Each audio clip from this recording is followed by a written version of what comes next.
சரீரத்தால் ஹிம்சை செய்யக்கூடாது என்பது மட்டும் அஹிம்சையல்ல. யாருக்கும் எவ்வித கஷ்டமும் ஏற்பட வேண்டுமென்று மனசாலும் நாம் எண்ணக்கூடாது. வாயால் பிறருக்கு கஷ்டம் தருகிற பேச்சை பேசக்கூடாது. நம்முடைய சின்னஞ்சிறு குழந்தை தெரியாத்தனத்தால் நம் வீட்டில் நெருப்பை வைத்துவிட்டால் குழந்தையை ஹிம்சிக்கிறோமா? அப்படிச் செய்ய மாட்டோம். நெருப்பை அணைக்கவே முற்படுவோம்.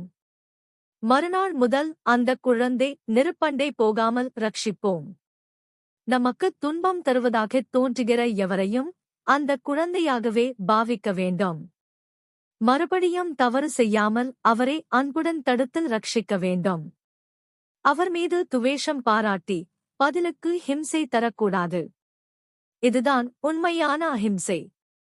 இது நம் மனத்தை வசப்படுத்திக் கொள்ளும் யோகத்துக்கு மிகவும் பிரயோஜனமாகிறது. யானை கட்டுப்படாவிட்டால் உலகுக்கு உபத்திரவம்தான். ஆனால் கட்டுப்பட்டுவிட்டால் எத்தனை நல்ல காரியங்களை அதன் மூலம் சாதிக்க முடிகிறது.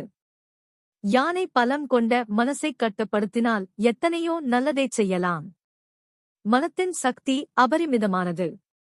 அஹிம்சையே அனுசரித்தேன், மனம் வசப்பட்டது என்று எத்தனையோ மகான்களும் யோகிகளும் சொல்லியிருக்கிறார்கள்.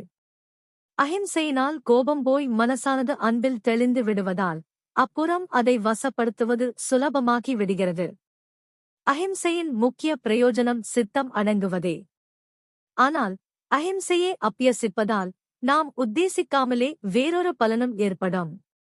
ஒருவன் மனம், வாக்கு, காயம் என்ற திரிகரணங்களாலும் அஹிம்சையை பூரணமாகச் சாதித்துவிட்டால் அவனுடைய சந்தர்ப்பமின்றியே அவனுடைய சந்நிதானத்துக்கு வருகிற எல்லா பிராணிகளும் தாமாகவே தங்கள் பகைகளை மறந்து அஹிம்சா மயமாகிவிடும். அஹிம்சையை பூரணமாக அனுஷ்டித்தவன் இருக்குமிடத்தில் குரூரமானவர் மனத்திலும் சாந்தம் உண்டாகும். எனவே தான் அன்போடு இருப்பதே இவனது சந்தர்ப்பமானாலும் மற்றவர்களையும் அன்பாக ஆக்கும் பிரயோஜனமும் கிடைக்கிறது. அஹிம்சை என்கிற தத்துவம் ஒரு லட்சியமாகவாவது எல்லோருக்கும் இருக்க வேண்டும் என்பதால் அது சாமானிய தர்மங்களில் சேர்க்கப்பட்டிருக்கிறது. காரியம் எப்படி இருந்தாலும் மனசிலே துவேஷம் இருக்கக்கூடாது என்பதுதான் நம் வைதிக தர்மப்படி அஹிம்சையின் லட்சணம்.